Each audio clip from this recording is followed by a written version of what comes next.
Hello and welcome back to your regularly scheduled episode, Mad Times with Madison, on this lovely Wednesday morning.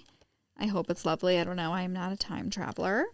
If it's not lovely, I'm sorry. I'm sorry I said that, and I'm sorry for rubbing it in. I hope you enjoyed the two-parter of Molly Tibbetts. I spent a lot of time on that, and I think it was pretty good. I think I did a good job. This week's episode, I believe you'll know before I will because you will read it, and I'm working through it in real time, might be a two-parter. It, again, like I said on Molly Tibbetts part 1, there is a certain page number where I will start to try and see if I can get this into 2 clean parts, and I believe I can. I think they will be a little shorter for real this time, not like when I said I thought Molly Tibbetts was going to be shorter and it was like 2 full-length episodes. So maybe I shouldn't even say I think it will be 2 short parts. Apparently, I don't know anything about anything. To quote Ruth, I don't know shit about fuck. But that is my current plan. If I'm going through this and I get to where I want to split it and like it's only been 17 minutes, I'm obviously not going to split it. I'm just going to keep going straight through. But from the way it's set up, I think it will work out to be 2 parts. So I am sorry for that. If you're a subscriber, you can always get part 2 right after part 1. I post them immediately back to back. It's just a little perk. I don't think I have any updates. Harvey is taking a nap on my lap right now, which makes it very difficult to hold my iPad. And I briefly considered getting, because they make like iPad stands. They kind of look like mic stands. Like I could put it behind me and it would like reach over and I could just read it and not have to hold it. But that does feel very much Wall-E-esque, like we are reaching levels of unforeseen laziness. But also, I am very lazy, and the technology does exist to do so. So who am I to not take advantage of it? I'll tell you who. A girl who has no money. That's who. That's really what it comes down to. So I guess I can just get started. I don't think I really have anything to talk about. I will say, I've been seeing a lot of people on Twitter get face value tickets to see Taylor Swift on the second leg of her U.S. tour. I would like to just put that out in the open that I, too, would enjoy that. So if you know someone who doesn't want to go anymore and who is not a greedy bastard, I'll pay. I'll buy them. I'll throw in a little extra for your troubles. And that's my pitch for the day. I'm still holding out hope that she's going to expand this tour a little bit. And by U.S., I also mean Canada. I'll go to Canada. But, like, do we really think she's ending it in Vancouver? I'm not sure. I can't get a good read on it. I just don't know. A girl can't be too sure. I do sort of have... I think if she does... Like you guys care. I'm just sitting here staring off in my room, spewing out Taylor Swift conspiracy theories, but I'm going to finish it anyway. I think if she does extend this tour, I think she's going to go from Vancouver and end it in LA. I think she's going to do like a 3, maybe even 2 weekend 6 show end in LA. Just seems weird for her to end it in Vancouver, honestly. And I don't know. I have like no other reason or facts for thinking that at all. But that's my spiel for today, and I'm going to get started. I'm having like a nice little rosé spritzer as we speak. Okay, listen. You have no choice. You're here. But if you love wine like I do, but you don't like being drunk like I don't, they make this brand box wine. I drink box wine. If I remember talking about wine, it's coming from a box. And if it's not, I will tell you that I drank wine from a bottle. It's called Boda Box, but it's called Boda Breeze. It's marketed as being less calories, which I don't really give a shit about, but it does have a lower alcohol percentage. So I do enjoy drinking that. So that might be something you're interested in. Boda Box, hit me up. I love you. I give you a lot of my mom's money because she buys it. But yeah, happy Friday. Except it's Wednesday right now, and I'm sorry for bringing up Friday. A few more days. So this case was actually suggested on the brand new form on my website, madisonshelby.com, suggest a case. Goes right to my email. Guys, it works flawlessly. I have read all of them. Do not worry. if you're on the Patreon, I probably have talked about a few of them that have been suggested. Don't worry, I am getting to them. But this was requested by Ashley H. And I can't believe I had never heard of this before. When it came through, I always do a quick Google if I get one to see if there's a lot or a little out there, what I can make of it. Because like I said, the bonus episodes I have trouble finding. So if I immediately see it looks like it could be shorter, I'll start doing those right away. I couldn't believe when I Googled this, the amount of shit that came up and that I still had never heard of this before. So I'm doing the Cadet killers, which is the Diane Zamora and David Graham case, which is the murder of Adrianne Jones. There's a lot of things to call it. I always feel bad, like Scott Peterson, Jodi Arias, cases like that. It's like the murder of Lacey Peterson, the murder of Travis Alexander. This is technically the murder of Adrianne Jones, but if you know it, it's commonly referred to as the Cadet killers. So I am going to go ahead and get started and see what this shakes out to be. So Diane Zamora was the oldest of 4 children, and she acted like it. Her mother said Diane was very self-disciplined. She would get herself up at 6 a.m. before school to study. She took on a lot of responsibilities at home because her parents worked so much. And her home life wasn't easy because of all of that. Her parents fought a lot. Her dad had cheated on her mom. I read that Diane began self-harming to feel any type of relief from the pain. She would often hide outside her house and look at the stars if it all got to be too much for her. She didn't really hang out with anyone. She was very focused on studying. One time the lights at her house went out and she lit a bunch of candles to be able to study in the dark, which is insane to me. Every day I pray the lights go out at work so I don't have to work anymore. I can't imagine the lights going out and doing something voluntarily. Like, oh no, let's get more lights so that I can do more work. That's wild. She carried all of her school books with her wherever she went, just in case there was like a quick second to study or work on something. So she's like hauling these textbooks all through school, all through home. Her family goes out to dinner. The textbooks are going with them. That's a new level. Her family said, like, considering all of that, Diane was really naive to how the world worked. She was just sheltered both by her religious family, and she sort of sheltered herself in acting like that. In the 3rd grade, Diane had already decided she wanted to be in the military, and not in like a, when I grow up, I want to be a cowboy type of way. She was actively getting into clubs and activities that would give her a leg up to be in the military when she graduated from high school. Diane Zamora and David Graham met when they were 14 in Crawley, Texas at a Civil Air Patrol meeting. Diane wanted to be a mission specialist for NASA and David wanted to be a pilot. So apparently this is something that they did. They went to these Civil Air Patrol meetings. David Graham, much like Diane, knew he wanted to go into the military very young. In the 1st grade, he saw his first Air Patrol show and he knew right then and there that that's what he wanted to do. He was very business oriented. He always said, yes, ma'am, yes, sir. He had a buzz cut. I mean, he's that guy. You all know that guy.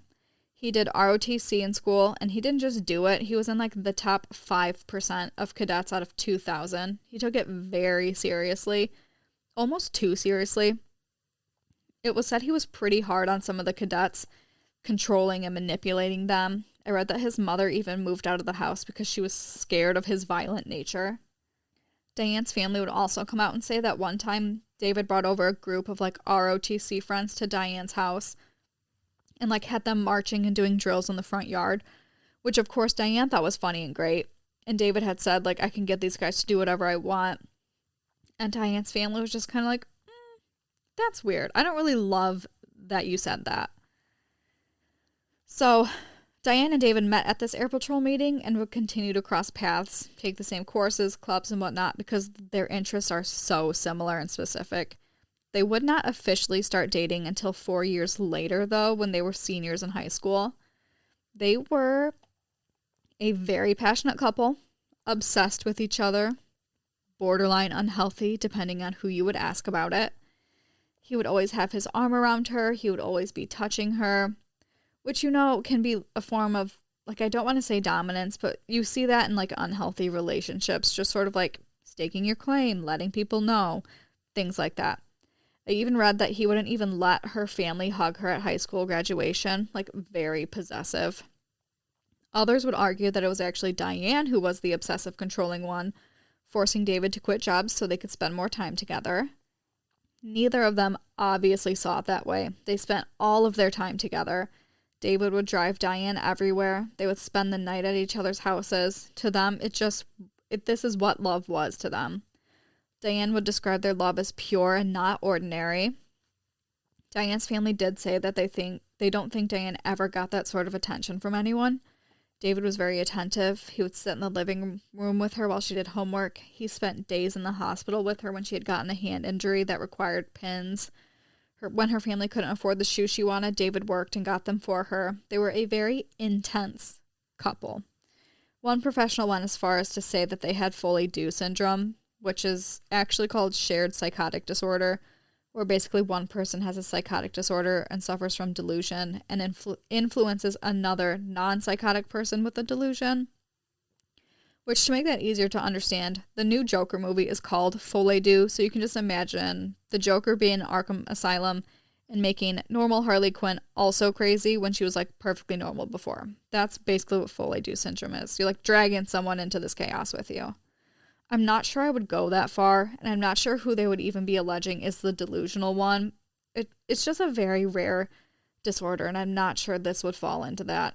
I'm not a professional, so I have no idea, but the inkling I get is it's not that. I think they're just very passionate teenagers. After 1 month of dating, they announced they were engaged. David had sold some hunting rifles to afford a ring. They were going to get married on August 13th, 2000. Now remember, this is like 95. They're like planning way ahead. So they're going to get married on August 13th, 2000 after they graduated from their military academies. They were going to charter a bus to carry their relatives in Texas to the famous Cadet Chapel on the Air Force Academy's campus, and they were going to get married there. They have it all planned out. So it should come as no shock that Diane was very passionate about saving herself for marriage. However, after they got engaged, Diane and David did end up sealing the deal, so to speak. Her family said Diane was very conflicted about it because she had always been so passionate about waiting. Like, it wasn't a secret. Diane had made it very clear she was going to wait until she got married. But she really loved David, and it really only made her more committed to him. Texas Monthly said, Diane said, "If I can't be Mrs. David Graham, then I will die as Miss Diane Zamora." Basically saying, like, I would literally rather die right now than not marry this man. David, however, it would appear, was not as committed as she was. So Adrianne Jones, or AJ as her friends called her, was almost the very opposite of Diane. Adrianne was described as a flirt. She was extremely outgoing. She would do anything to help put her friends in a good mood. Adrianne had very strict rules. She wasn't allowed on the phone past 10.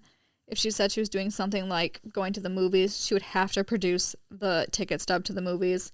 And I think her parents were just very aware of how flirty she was and the effect that she could have on people, even if she didn't realize it. So they were just trying to be a little extra protective. Her friend Jessica said they would hang out until her curfew at 10, and they would oftentimes just sit in lawn chairs in the front yard and wait for friends to walk or drive by and just hang out. If nobody ever wandered by, Adrianne would try and entertain Jessica. Jessica said she told Adrianne to dance and try to moonwalk because Adrianne was a terrible dancer, and it was just so funny. They would just crack up laughing while Adrianne tried her hardest to do the things that Jessica was telling her to do. While Adrianne could not dance, she was a very excellent athlete. She played soccer and ran cross country until she got a knee injury that ended her soccer career, and then she fully focused on cross country, and I think she even helped coach the soccer team in a way. She still stayed involved. Adrianne also worked part-time at a fast food restaurant. Her boss said she was basically their star employee. She was also so happy and nice. They made her the drive-through window cashier because she was just so smiley. Like, they wanted the customers to see Adrianne. Like, they want that to be the face of, like, what they're doing there. And that she was also an honor student with plans to attend Texas A&M. She was doing a lot of stuff. Adrianne and David's paths crossed the first weekend of November 1995. David, Adrianne, and the rest of the cross-country team traveled to Lubbock because the boys and the girls cross-country team qualified for regionals, so the school rented a big van for them to travel down there together. So whether something happened at this meet or whatever is not clear. Nobody really knows what went on. But when the team returned to Mansfield, Adrianne asked David to drive her home. Instead of giving him directions to her house, she gave him some directions to an elementary school. Allegedly. He says that she told him to go there. He's alleging this happened. We will obviously never know if this is what happened. The two then parked behind the school and had sex. The two never talked about it and never did anything again. It was like a one-off type of thing, it seemed like. Also, if you're wondering why Adrianne would do that, everyone who spoke about Adrianne has said that she would have never slept with someone else's boyfriend. So it must not have been clear that David had a girlfriend or fiance or whatever at this point. He must have made it clear he was single. One of Adrianne's friends, Kristen Clark, told the Dallas Observer that she had slept with someone else's boyfriend, and Adrianne was very, very mad at her. She specifically said, "I know for a fact that if Adrianne had known that Diane was in the picture, she would not have slept with him, because I slept with somebody, a guy, when he was going out with another girl, and Adrianne was so against what I did. She bitched at me every day for what I did and told me how dumb I was, so I know she wasn't going to turn around and do it herself." And Kristen went through something terrifying, so I highly doubt, after hearing what happened to Kristen, that Adrianne would even take a risk and do something similar. So Kristen had slept with this guy, and then the guy said he was leaving his girlfriend, and unbeknownst to Kristen, when he asked her to hang out, it was a setup. Kristen went to get in the car, and his girlfriend popped out and beat her with a baseball bat. Kristen suffered from a fractured cheekbone, a broken nose, a concussion, and had 45 stitches on the back of her head. Plastic surgeons had to rebuild her face. So Kristen was very confident that David had to have led her on and acted like he was single, because there is no way Adrianne would have done that. So it happens, allegedly, and Adrianne and David move on with their lives. One night thing behind them, done. Wrong.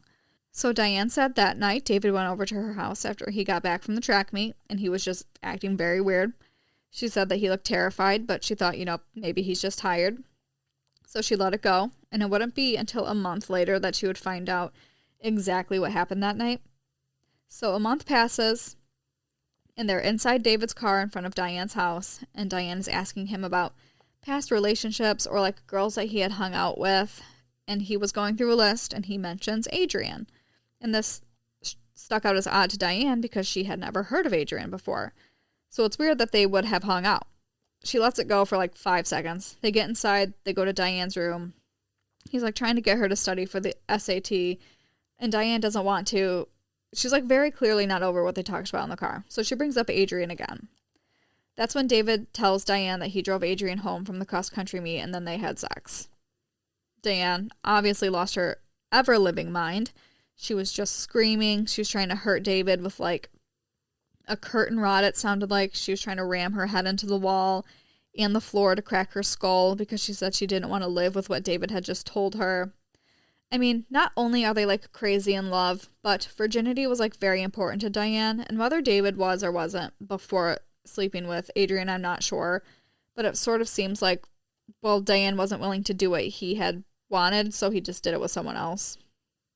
Not that Diane was a virgin either, we already talked about that, but she was very serious about all of that. Diane said it was all sort of a blur to her, and she just remembers screaming, "Kill her." And David said he was shocked that Diane would for real ask him that, and he didn't have any ill will towards Adrianne, but he couldn't have anything standing in the way of him and Diane. He couldn't imagine life without Diane, and he didn't want a life without Diane, so the two planned to murder Adrianne Jones.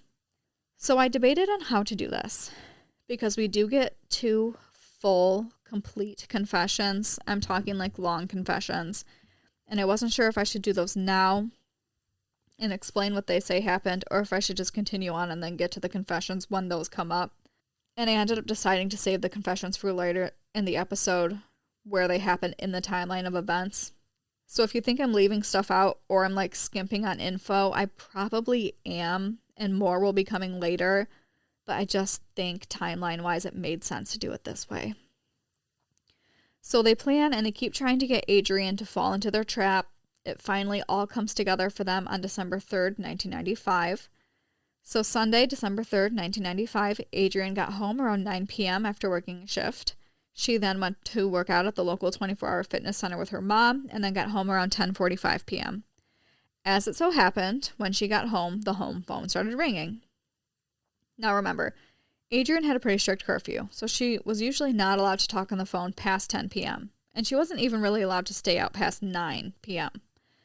So she answers the phone, and her mom, rightfully so, was like, who the hell is calling the house phone at like 11 p.m.? And this part is confusing to me. I read it a few different ways. She's also seeing a man named Tracy at this point. So I read her boyfriend called and she was talking to him, and then David called. So she switched over to the other line and talked to David. I also read it happened in the reverse. I read that David called, so she was talking to him, and then her boyfriend called and she patched over to her boyfriend. I am not sure the order of that. All that to say, she spoke to both of them. If I had to pick one, I believe it was her boyfriend who called at 10:45 p.m. and then David called in the middle and she switched over to the other line. But like I said, you will probably read it both ways. When her mom asked who it was, she said it was David from cross country and that he was upset or he was having a hard time with something.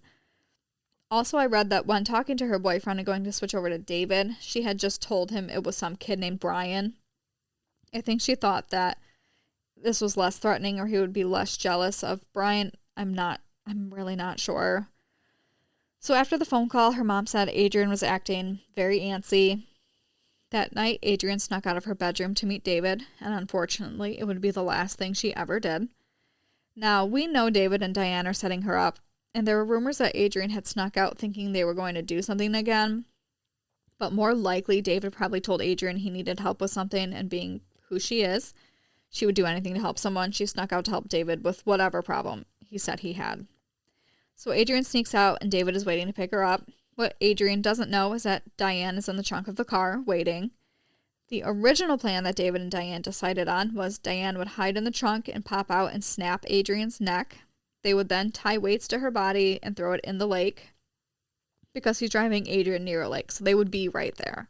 I also read that it was in their plan to have sex with Adrianne's body, and it was in like a lot of headlines, and I looked through a lot of sources and it like never came up again. But you might read that like they had planned on having sex with Adrianne's body.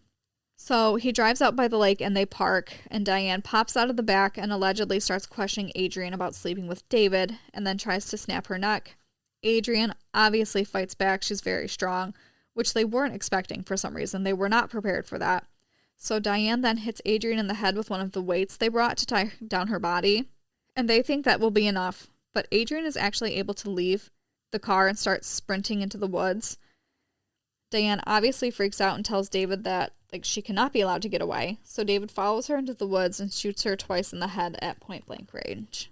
David got back in the car, and David and Diane told each other they loved each other.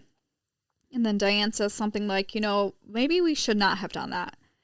And David is like, oh, great, superb timing on that. Thank you so much for telling me that right now after you just had me murder a girl. So after this, they drive to one of David's friend's house. Apparently he had a friend, John, where he would regularly go into the house through the window like it was a normal thing that went on. So it wasn't that out of the ordinary when he got to John's house and tossed a rock at the window so that John could take the screen out and let David in. So he opens the screen and David and Diane come inside, and David tells John, "You're my best friend. You don't want to know. We were never here." So they spend about 30 minutes in the bathroom trying to clean the blood off of David. David borrows some clothes from John, and then they leave. John, I believe, didn't see any blood or anything too out of the ordinary, except he did notice Diane's bandage on her hand was coming off. On the way to Diane's, they throw the bloody clothes in the dumpster. They get to Diane's house and pull the car in the garage so they can clean it without anyone noticing. Diane said she ended up cleaning most of it because David was physically sick to his stomach and throwing up. She said it, I don't know where it comes up. I think it comes up later, and I don't even think I put it in there, but David got to Diane's house and immediately went upstairs, laid in bed, and was just throwing up while Diane was cleaning the entire car. The next day, David hid the weights and the gun in the attic at his house. So her family wakes up the next morning like normal. When they see Adrianne isn't at home, they assume she must have went for an early morning run. However, the later it gets, the more her mom is thinking Adrianne should have made it home by now before school. So she drives Adrianne's brother to school and comes back and realizes Adrianne's running shoes are still at home and her books are still on her desk. So now Adrianne's mom is panicking. She finds Adrianne's address book and starts calling people. First, she calls Adrianne's dad and tells him that he needs to come home and that they need to call the police and file a missing persons report. Then Adrianne's mom tries thinking back on like anything that had happened the previous night that could give her any clue as to where Adrianne could be. So then she remembers the late night phone call with Adrianne's new boyfriend. They don't really know him too well, and they were just thinking about that when Adrianne's mom remembers someone called while she was talking to her boyfriend, and she remembers Adrianne saying it was David from cross country. So she calls the cross country coach and asks if there's anyone named David on the team. And the coach is like, well, there's David Graham. And Adrianne's mom was like, well, okay, Adrianne is missing, and I think he called her last night. And like, there is no connection between David and Adrianne at this point. Like, they were not friends. His phone number wasn't in her handwritten phone book. Nothing. So the coach is like kind of confused. Like, why would they be talking to each other? The coach found David. He sent another student into David's math class to ask him if he had spoken to Adrianne the previous night, to which David obviously replied, did I talk to Adrianne? No, why would I? Meanwhile, Monday morning, a man had located Adrianne's body. 45-year-old Gary Foster was leaving to go to work when he drove to get his mail and make sure the barbed wire gate was shut that led to his field when he noticed a piece of fabric on the fence. So he got closer to the fence and saw that it was open, which was weird because he knew he had shut it. So he continued to drive a little closer, and he discovered Adrianne's body just past the gate. And he said, like, he was so shocked. Like, he didn't move for minutes. His mind was reeling. He thought, his first thought was like, this was a trap. Like, someone put a fake body here to get him to get out of his car, and then they're going to do something to him. And then he processed that thought, and then he was like, this looks very fresh. Like, the murderers are probably still here.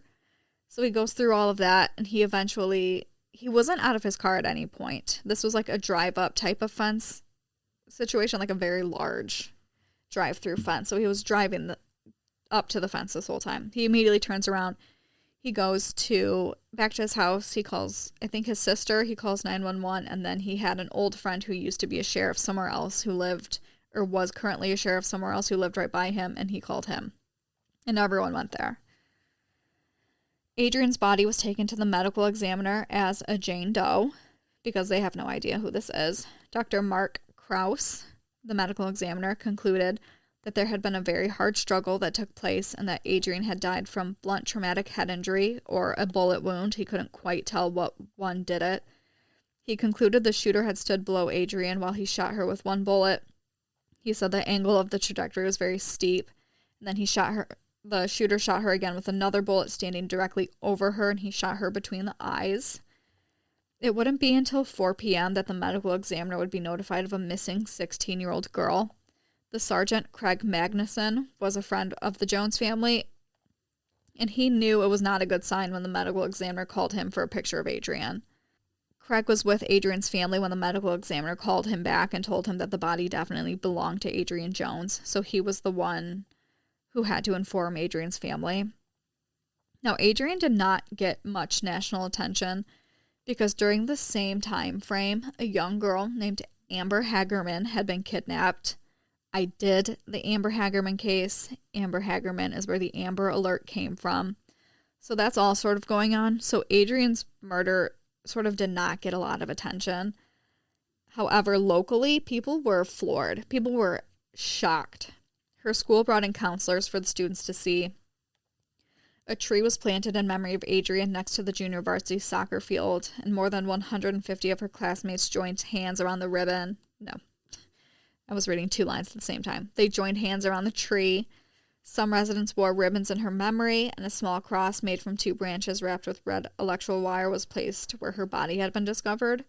And I think I had even read, like, they took that down immediately and dusted it for fingerprints because they thought maybe the killer went back and did that. After the family held a private funeral for Adrianne at the Methodist church, her mom agreed to allow the cross-country and soccer teams to come to the church for a second memorial service. David could be seen at this memorial service, very teary-eyed. On the altar was a glamorous photo of Adrianne taken a few weeks earlier that her mom had planned to give her for Christmas. In a spur-of-the-moment eulogy, her mom said, "Try to remember the good things about Adrianne." There were, of course, a bunch of rumors going around. A few people were questioned, including the girl who beat up her friend Kristen. Remember I said that when she slept with her boyfriend? That girl was looked into because of how similar everything was. And the Brian that Adrianne had told her boyfriend called that night, he was questioned. Nothing came of the girl. Brian was actually arrested for her murder just based on him being weird. I didn't put a lot of this in here because I thought I was going to run out of room, but I guess I can just say a little bit of it now. They said that he was very obsessed with Adrianne. They brought up that he would go out of his way to go to her work to look at her. They brought up the fact that he was taking 4 different antidepressants. When questioned, he said that he might have went to Adrianne's house that night, but he didn't remember. He's just not a great interview, and he's not doing very well for himself during this. He's not helping himself, I should say. So he was arrested and put in prison for this. He was polygraphed and released from prison after spending 2 or 3 weeks in prison for Adrianne's murder. And he spent Christmas, New Year's, it was all that time that he had spent in prison for this murder that he definitely didn't do. Meanwhile, David and Diane are just out moving on with their lives. They graduated. Diane was in the top 10% of her class, just like she thought she would be. They got accepted into very prestigious military schools. David to the Air Force and Diane to the Navy. I mean, they needed high-profile recommendations. And of the 8,000 to 10,000 people who applied, only about 1,000 people were accepted to these academies that they got into. And they had congressional representatives. Pete Guerin had nominated Diane. Martin Frost nominated David. David also received a nomination from Vice President Al Gore to go to West Point, but turned it down because he didn't want to be in the Army. I mean, very high profile, very prestigious, very elite. They were in the paper about their upcoming wedding and their military accomplishments on June 28th of that year. Or not that year, 1996, the year after they murdered Adrianne. David left for his appointment on June 3rd at the U.S. Air Force Academy in Colorado Springs, Colorado. Diane left only a few days later for the U.S. Naval Academy at Annapolis, Maryland. And this is where it all comes crashing down. So she's going through this training. It sounds extremely hard. I think they said they started at 5:30 a.m. and went to bed at 10 p.m. Just nonstop exercising, memorizing the code, the conduct, all of that. So when the summer was over, it was finally time to relax. She made it through her freshman summer, which was a very big deal. They called it a plebe summer or something. They knew it was going to be grueling and awful to get through this very specific part as a newbie coming in. Her and her roommates felt like they could finally take a breath. So her and her roommates, Jennifer McCurney and Mandy Gotch, were laying around, and apparently Diane had been hinting around about either how much they loved each other or how her and David could ruin each other's lives. I read it both ways. Either way, Jennifer asked jokingly if they killed someone, and Diane said that someone was dead because of them. So I heard it both ways. I also read that when talking about how much they love each other, she was trying to prove that they loved each other more than anyone loved each other, and that they had actually killed for each other. I read it both ways, that it came up both ways. Either way, Diane tells her roommates that someone is dead because of her and David. And that is not the first person she told. Apparently, she had become very close to a man named Jay Guild, who was her squad leader. She confided in him about her and David's relationship, about how much she missed him, and she would cry when David didn't email her back. And I think Jay really saw this for the unhealthy obsessive relationship that it was. And I think Jay had allegedly told Diane to leave David and date him. And I had read they even kissed, Diane and Jay even kissed. So Diane had told David that Jay kissed her, and David had then proceeded to try and get Jay kicked out of the academy. Just very messy. And this is what Diane was alluding to when she said that they could ruin each other's lives. Apparently after this Jay stuff, if she was distant with David or tried to leave him, David would write things like, "Remember what binds us together," very thinly veiled threats. So apparently at one point over the summer, during their many conversations about David, Jay asked if David ever cheated on her before, and she said yes. He asked what she did about it, and she told him that she had asked David to kill the other girl. Now, Jay didn't do anything about it, and he claims it was because he just did not believe her, or he thought she wanted attention. However, her roommates were a different story. Her roommates knew how serious them being put in this position was, probably because the code was fresh in their mind. The Academy's strict honor code, known as the Brigade of Midshipmen honor concept, it states that a midshipman must immediately report another midshipman who lies, cheats, or breaks the law in any way. If you don't do this, you will literally be kicked out of the Academy, which Jay was for not doing that. So her roommates made the decision to tell a Navy chaplain the next morning. The chaplain contacted a Navy attorney at the Academy, who then began calling police departments in the Dallas-Fort Worth area to ask if they had an unsolved murder of a teenage girl. So the Academy, pulls Diane out of, what was it? A pep rally or something's going on. They pull her out of it, and they start to question her. And she, of course, says she didn't do it. She just said that to get attention. She just made it up. But the Academy just, isn't sure what to do yet. They don't believe that she made it up. They believe she did this, but they have no evidence of it. So they ended up suspending her and putting her on a flight back home to her grandmother's house while they sort of figure out what to do here. However, when she landed for her layover in Atlanta to take her to Texas, she changed her flight and she flew to Colorado to be with David. And that is actually where I'm going to stop. That's a good stopping point. When I pick back up, I am going to get to what happened when she landed in Colorado.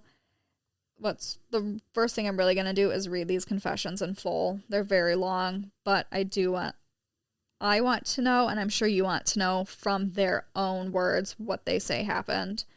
And then I'm going to go through, obviously, the trial and all of that.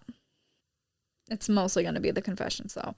Now I'm getting nervous that this isn't going to be as long as I think it is now that I'm scrolling. Do I just keep going? All right, I'm going to end it here on my end. I'm going to record part 2. If it's too short, I'm just going to reattach it to part 1. So you will literally never know. Or this will go in part 2. Yeah, I'm going to stop here. I have finally decided. So either next week will be their confessions, their arrest, their trial, all of that. Or it'll be a whole fresh episode. I quite frankly cannot decide yet. So thank you for sticking with me while I figure this out. I will either be right back in 4 seconds with part 2 because it was too short and I reattached it, or I will see you next week. Thank you so much for your continued patience with how chaotic I am. Okay, goodbye.